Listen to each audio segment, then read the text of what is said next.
story you're about to hear is true. Only the names have been changed to protect the innocent.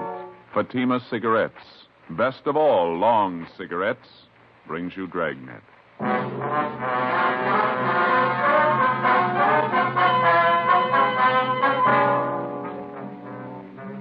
You're a detective sergeant. You're assigned to missing persons detail.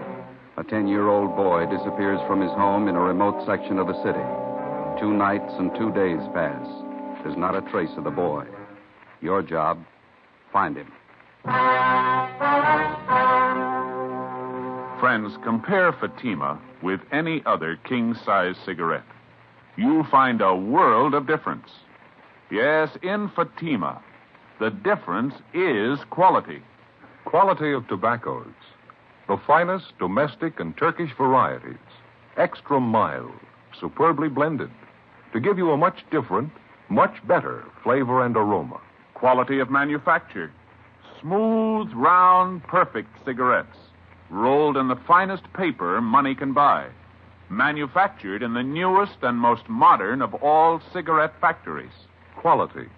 Even to the appearance of the bright, clean, gold and yellow package.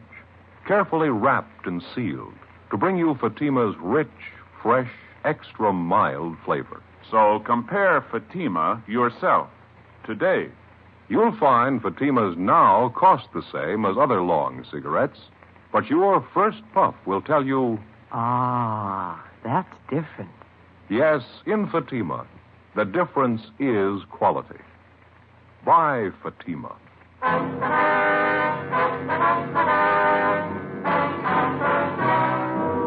Dragnet, the documented drama of an actual crime.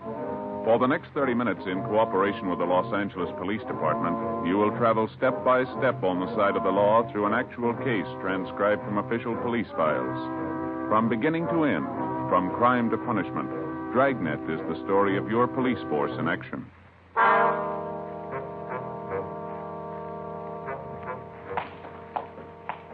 It was Wednesday, August 4th. It was hot in Los Angeles. We were working the day watch out of Juvenile Bureau.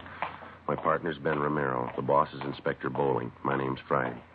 We were on the way out from the office, and it was 2:25 p.m. when we got to Bowers Avenue, number 1218. Yes. Police officers, ma'am, we'd like to see Mr. Sherman. Oh, certainly, officers. Won't you come in? Thank you very much. I'm Mrs. Keller from next door. I saw you around here yesterday. Yes, ma'am. Came over this morning to look after poor Mr. Sherman. Yes, ma'am. Well, how's he feeling today? Not too well. Fixed him some nice chicken broth for lunch, and then I helped him in his wheelchair and took him out in the backyard out in the sun. Good hot sun. It's wonderful for his legs. He has arthritis, you know. Yes, so we understand. Wonder if we could talk to him, Miss Keller. Oh, yes, I guess you have to. He's still out in the back sleeping in his chair last time I looked. Seems a shame to disturb him. Well, he called us at the office, said he wanted to see us as soon as we could make it out here. Was it about his grandson, Jimmy? They found him yet? No, ma'am. Searching party's combing the area. There's still no trace of the boy. Did any of the other officers who were out here covering the neighborhood talk to you, Miss Keller? Oh, yes. There was Mr. Lorman, Detective Lorman. Yes, ma'am. I told him everything I knew about Jimmy's disappearance. It was right after dinner hour on Monday, about 6:30 last time I saw Jimmy. I see. I came out the side door to empty the garbage, and I saw Jimmy hiking up the side of the hill there, just in back of the house, all by himself. Nice boy. As far as you know, Mrs. Keller, Jimmy is Mr. Sherman's only living relative. That's right. His only relative, his only grandchild. Mm-hmm. Jimmy's mother and father were killed in an auto wreck. That was 3 or 4 years ago. Sherman's had a terrible lot of tragedy. Jimmy and his grandfather, they're the only ones left. You can't think of any reason why the boy would want to leave his grandfather, can you? None at all. Mr. Sherman's a wonderful man. Jimmy loved him. I knew that. Mm-hmm. Mrs. Keller? Mrs. Keller? Oh, that's Mr. Sherman. He's awake. We can go through the house out the back here. All right, ma'am. This way. Thank you. Go ahead, ma'am. Yeah, okay.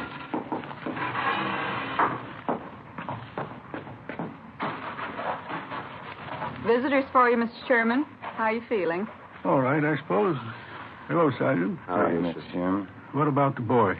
Have you found him yet? Well, nothing yet, Mr. Sherman. We've added more men to the searching party. We're doing everything we can. Gone 2 nights and 2 days. Tell me the truth, Sergeant. What's happened to the boy? Well, right now, we don't know any more about it than you do, sir, but that's no reason to give up hope. You told us yourself yesterday that Jimmy's been missing once before. It turned out all right that time. He wasn't gone for 2 nights and 2 days. Maybe you'll just say I'm old and I've got funny ideas, but I got a feeling, Sergeant, something's happened to Jimmy. Something's happened and I can't do anything about it. You just put those thoughts out of your head, Mr. Sherman. They're going to find Jimmy and it's going to be all right. Why don't you pull up those lawn chairs there, Sergeant? All right. I'm going to go in the house and fix some cold lemonade for you men. Well, thank you, ma'am. We got your phone message at the office, Mr. Sherman. Anything special you wanted to talk to us about? Yes, there was something. When you were talking to me yesterday, Yes, sir. I told you that Jimmy had on a brown jacket when he disappeared Monday night. Yeah. I was wrong, Sergeant. We found the jacket in his room. All he was wearing was a pair of blue jeans and this white sweatshirt. Do you think that might help any? Yes, sir, it might. We'll send out a supplementary description of his clothes. We'll see that everybody's notified. Just wish I could be out there with the searching party. Arthritis is pretty bad today. Caught me at a terrible time. Don't know what I'd do if anything happened to the boy. I know we've asked you this before, Mr. Sherman, but can you think of any reason at all why your grandson would want to leave home? No, sir, no reason at all. Those 2 collie pups over there in the pen. Jimmy just bought them last week with his own money. Saved up to get them. I see. The boy's crazy about dogs. That's why I say just wouldn't pick up and leave everything. The boy and me got along fine. No reason for it, Sergeant. Something's happened to the boy. I just got a feeling. Officer, Yes, ma'am? telephone call for either one of you. I get it, Ben. I'll be right back. Yeah, right.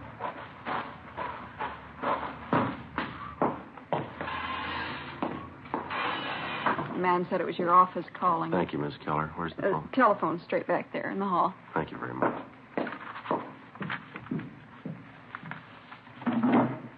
Friday talking. This is Bowling, Joe. Just heard from the search party up in the hills. Oh, did they find something? Yeah, in the Elysian Park area by the upper reservoir. Uh-huh.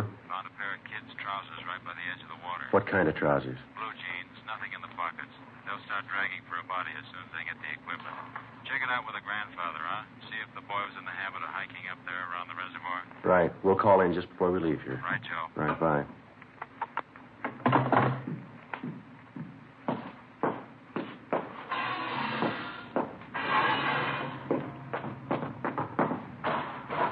Well, there's your lemonade, Sergeant. Just poured it for you. Nice and cold. Thank you, ma'am. What was it, Sergeant? Something about the boy? Well, nothing definite, no, sir. Just a report on the search party. They're still up in the Elysian Park area.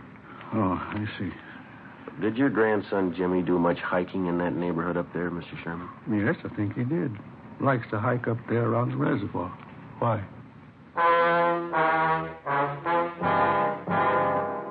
The name on the 316 report, missing juvenile, read James Philip Sherman, WMA, 10 years old. He lived with his 68-year-old grandfather, Oscar Sherman, in a small cottage in a sparsely populated section of the city. Shortly after 6 p.m. on Monday, the boy went outside to play. When darkness fell and he failed to return home, his crippled grandfather went out to look for him. Half an hour later, the neighbors joined in the search. No sign of the boy. At 10 p.m., Juvenile Bureau was notified, and throughout the night, squads of men on foot and in cruiser cars canvassed the area. A local broadcast and an all-points bulletin was gotten out on the boy. Neither the grandfather or the neighbors could find any reason for his disappearance. After almost 48 hours of continuous searching, the only lead we had was the pair of trousers found on the edge of the upper reservoir in Elysian Park. They were shown to the grandfather, but he failed to give positive identification. Dragging operations at the reservoir began immediately. Meantime, Ben and I, together with Lorman and Lopez from Homicide, checked out every possible lead on the missing youngster. One of the tips came from a Frank Grady, an unemployed carpenter who lived 5 blocks from the Sherman home. I don't know how much this may be worth to you, Sergeant. I don't want to get anybody into trouble, but I figured this is a pretty important thing. Well, what is it you want to tell us, Mr. Grady? Well, as I say, I don't want to get anybody in any trouble, but have you checked over everybody in this neighborhood? I think we've talked to just about everybody in the area, don't you, Joe? Well, either us or the men from Homicide. Why do you ask, Grady? Well, there's a guy who lives down the street there, right down the corner from this house. Old guy by the name of Gilby. Well, what about him? As I say, I don't want to cause any trouble, but maybe you ought to double-check him.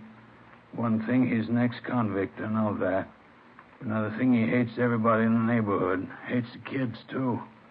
Wouldn't be surprised if he was your man. Why do you say that, Grady? Does he have any special reason for disliking the Sherman boy? Old man Gilby wouldn't need a reason. A real queer one. Say, I got a couple cans cold beer in the icebox, and I fix you fellas up. No, thank you very much. Just the same. What makes you think this Gilby had anything to do with the boy's disappearance, Mr. Grady? Well, number one, I saw old man Gilby out walking Monday night when the Sherman kid disappeared. Yeah? Saw him walking along the road up there. The same one that goes up by the reservoir. And I watched him.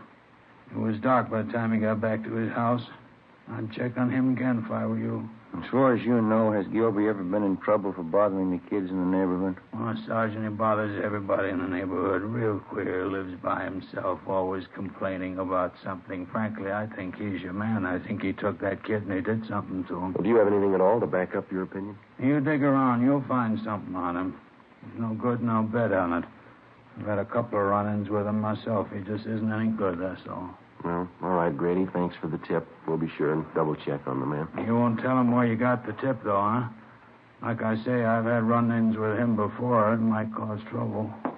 No, he won't know where we got it. Thanks again. Okay, Sergeant. It's a pretty important thing. I didn't want to make anybody look bad, but the old man's just no good. Now, you understand that, don't you? Sure, Grady. We understand.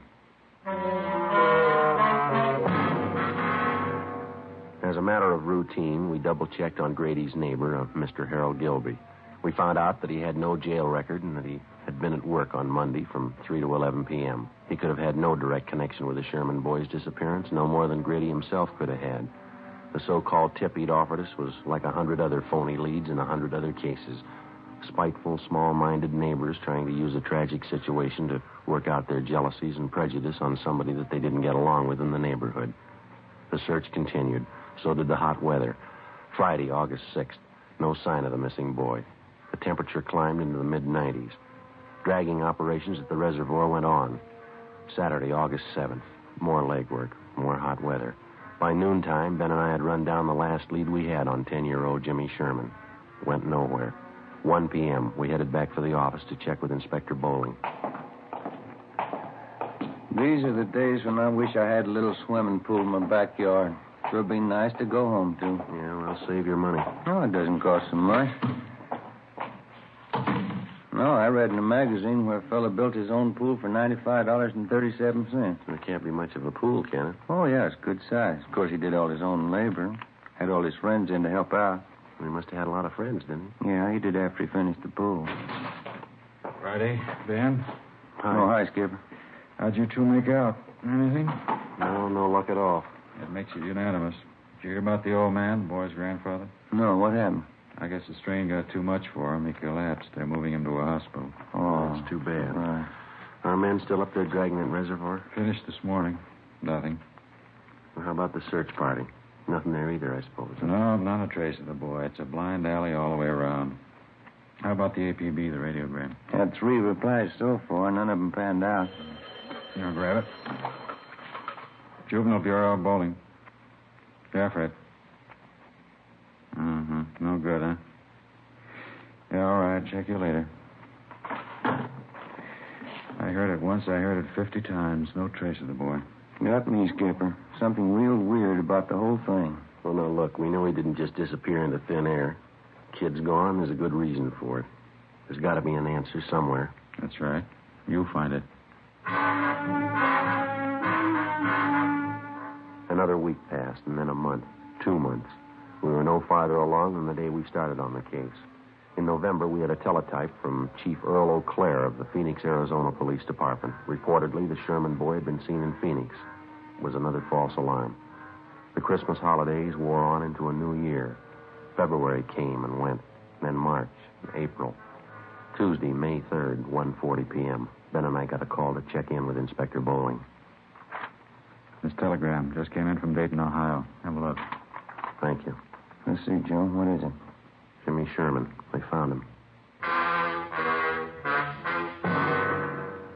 9 months had gone by, almost to the day, since the Sherman boy had disappeared. The grandfather was contacted immediately. When he was told his grandson had been found and that he was safe, the old man was unable to answer. He broke down and wept. In our communications with the Dayton, Ohio police, they told us that the boy had been found wandering along a highway just outside that city and that he'd appeared to be in a kind of a dazed condition. The boy told the Dayton officers that he'd been kidnapped a short distance from his home in Los Angeles by a man in a blue sedan. He gave them detailed descriptions of both the man and the car. He told them that for the past 9 months, the man had held him prisoner, driving from state to state, never letting the boy out of his sight. He said the kidnapper told him on several occasions that he was holding him for ransom and that he was waiting to get money from his grandfather. On May 8th, the youngster was returned to Los Angeles and reunited with his grandfather. On May 10th, we got a call from the grandfather that he wanted to talk to us. Ben and I drove out to see him. Come right in, officers. Glad to see you. How are you, sir? Hi, Mr. Sherman. Sorry to cause you all this trouble chasing you out here like this. Not at all, sir. What is it you want to see us about? Well, I'm not really sure about it, Sergeant. That's the whole thing of it. I don't know if it's me or what it is. Well, what's bothering you, Mr. Sherman? It's the boy, Jimmy. I don't know what to think. Well, how do you mean, sir? He's all right, isn't he? We saw him as we drove up, playing out in the backyard, and the doctor checked him over. No, it's not that. The boy's healthy enough. Nothing wrong with him. Well, then what is it, sir? Maybe it sounds a little weird to you, but I'm just not sure. You're not sure of what? That boy out there, Sergeant. I'm not sure he's really my grandson.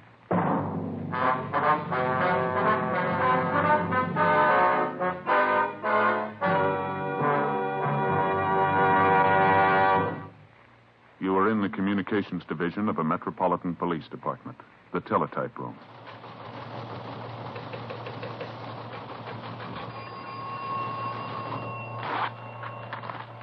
.43, LOS 52951, 12:03 p.m. APB, WMA 150, 5'6", dark hair, dark eyes, wearing gray suit, no hat. Suspect is wearing glasses. Heavy build, 22 years. Suspect is armed with blue steel revolver. Any information? Forward. You have just heard a teletype description of a suspect. This information will apply to many, but careful screening will eliminate all but one. You'll find the same is true when you examine king-size cigarettes. Careful screening will eliminate all but Fatima. Compare Fatima. Fatimas are the same length as any other king-size cigarette, 85 millimeters. Fatima has the same circumference, 1 1/64 inches around. And Fatima filters the smoke exactly the same long distance as other king-size cigarettes, but in Fatima the difference is quality. Fatima gives you extra mildness, a much different, much better flavor and aroma. You get all the advantages of extra length, plus Fatima quality, which no other king-size cigarette has. So compare Fatima yourself. Your first puff will tell you... Ah, that's different. Yes, in Fatima, the difference is quality. Best of all, long cigarettes.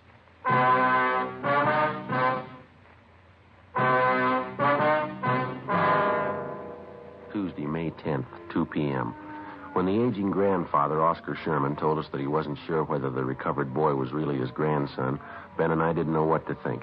Our first reaction was that the shock of recovering the boy after he'd almost been given up for lost had been too much for the old man. Mr. Sherman admitted that there was no physical difference in the boy as far as he could see, but he still insisted that there was something wrong, that the boy seemed different somehow.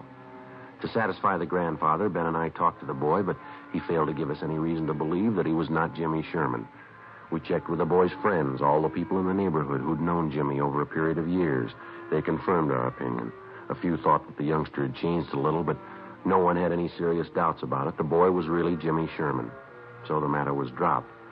Thursday, May 12th, Ben and I had lunch, and then we checked back in at the office. Joe, want to grab that? Yeah, I'll get it. Juvenile Bureau, Friday. Sergeant, this is Mr. Sherman talking. Yes, sir. Mr. Sherman, Yes, sir. How are you? I want you to come out and take this boy, Sergeant. He's not my grandson. I'm sure of it. Well, how do you mean, sir? This boy's got a scar on his side. He's had his appendix out. Yes, sir. My grandson never had an operation in his life. Before we left the office, Ben and I briefed Inspector Bowling on the phone call from the grandfather, then we drove back to the Sherman house.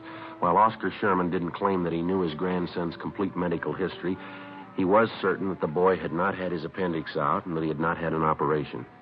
He told us that his neighbor, Mrs. Keller, could substantiate that she had known Jimmy since he was a baby. We put in a call to the Sherman's family doctor. He wasn't in. We left a message, and then we went next door to see Mrs. Keller. We found her in the kitchen washing dishes. I just got a couple more to rinse. Can you wait a minute? Yes, Loretta. Of course we can.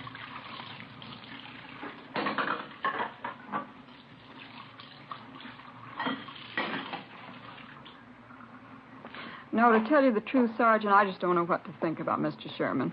Maybe the whole thing was too much for him. His mind's going back on. Well, to your knowledge, Mrs. Keller, was the boy ever operated on? No, not as far as I know. But it's possible he did have an operation. I didn't hear about it. And, Sergeant, as far as I'm concerned, that boy's Jimmy Sherman. I don't know what his grandfather's up to with all that silly talk. Well, if it's not really the boy, we won't have too much trouble finding the truth. There's no question in my mind. Of course it's Jimmy. Why, when he was over here the other day, he talked about the party I gave for him one Halloween. He even remembered the children who were there. Mm-hmm. Are the other neighbors as sure about the boy as you are? Just about. Miss Foster down the street. Jimmy was in to see her yesterday. He talked about some changes she'd made in her living room, asked her about some relatives she has living out of town. Mm-hmm. Come to think about it, Jimmy even remarked on that new trailer rose I planted out in front. Besides, there's the boy's dogs. Why, they knew that youngster the minute he set foot in the yard. Yes, ma'am. Well, thank you very much, Mrs. Keller. If we have any more questions, we'll contact you. Is that all right? All right, Sergeant. Couldn't fix you a cup of coffee, could I? No, thanks, Shouldn't Mrs. take Keller. the time now. Poor old Mr. Sherman. I don't know what to make of it. He's so mixed up. Yes, ma'am. So are we.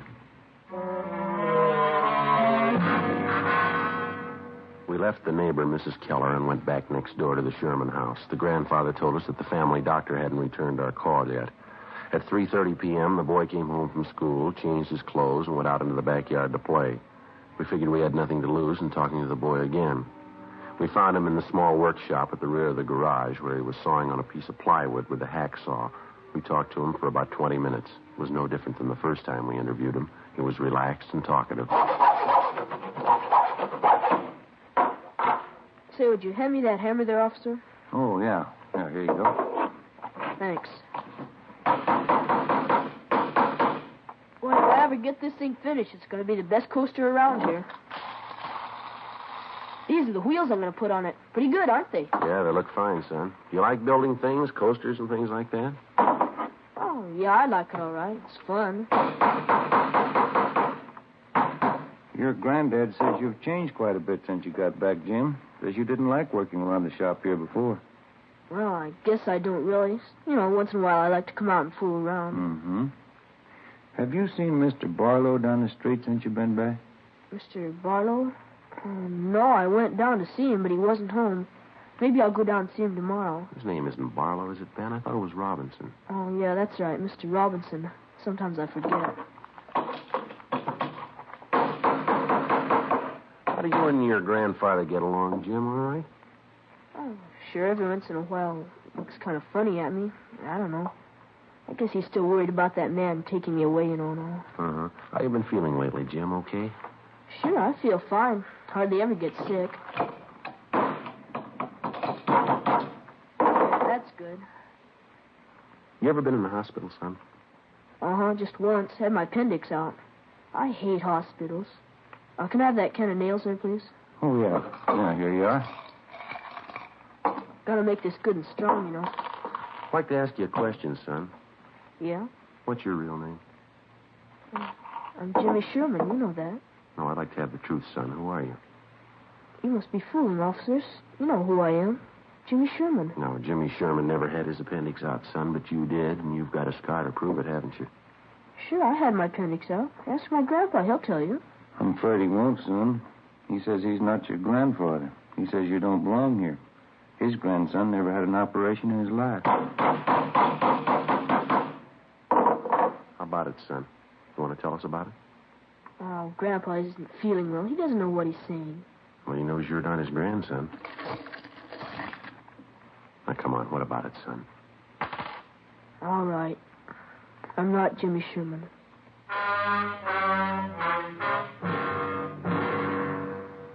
He told us his real name was Donald Rush. He said he'd run away from his home in Springfield, Ohio, 2 weeks before. He said that he'd been picked up by the police on a highway just on the outskirts of Dayton, Ohio. On returning the boy to the station, the police officer saw that he fitted the description of the missing California boy perfectly. It was almost as if the two were identical twins. Under the impression that the youngster was suffering from shock or amnesia, the police officers told him all about his home and his friends in California. They gave Donald Rush all the information that they had on the missing Sherman boy, all the newspaper stories, pictures, the dozens of teletypes and circulars which had been sent across the country in an effort to locate the missing youngster. On his way out to California on the train, the Rush boy was given dozens of newspapers to read, which contained thousands of words concerning the disappearance of Jimmy Sherman. So, by the time he got to Los Angeles, Donald Rush knew everything he had to know about the boy he was impersonating. We questioned the Ohio youngster further. Besides an exceptionally high IQ, he admitted to having an almost photographic memory. We took him in the house to face the grandfather of the boy that he'd been impersonating, the boy who was still missing.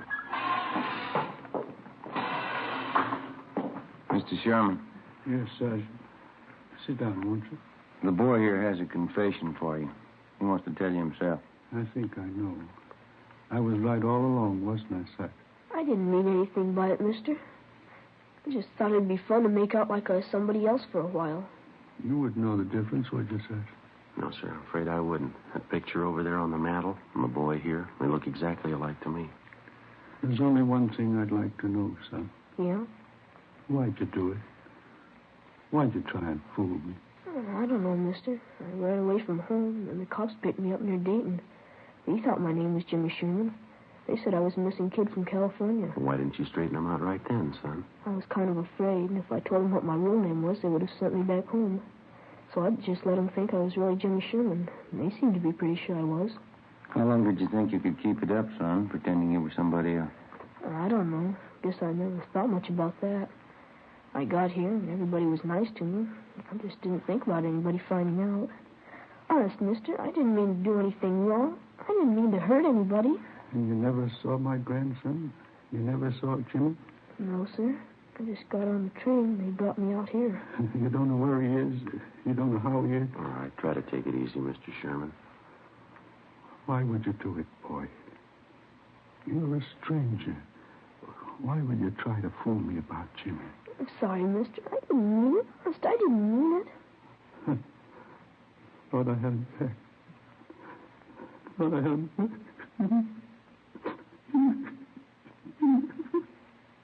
Come on, Ben. Let's go, son.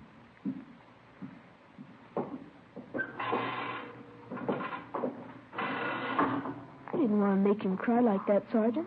Honest, I'm sorry. Couldn't you just let me stay here with him? No, I'm afraid not, son. I won't do anything wrong. Don't you think I could just stay here with him? I'll go right back in there now and tell him I'm sorry. Yeah, I'm sorry too, youngster, but you're not the boy he's looking for.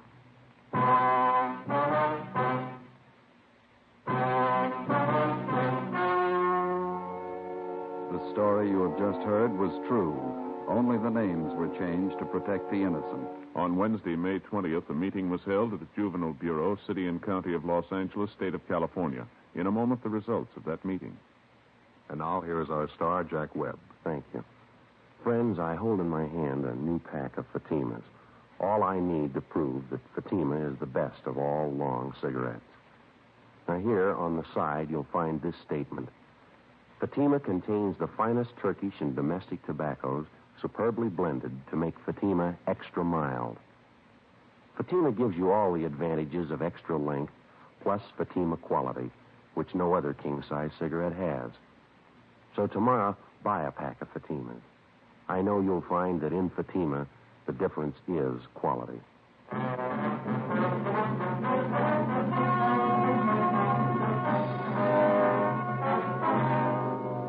Donald Rush, who impersonated missing 10-year-old Jimmy Sherman, was returned to the custody of his parents at their home in Springfield, Ohio.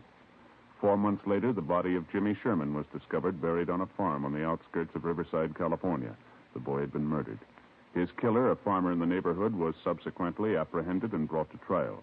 He was found guilty of murder in the first degree and was executed at the state penitentiary, San Quentin, California.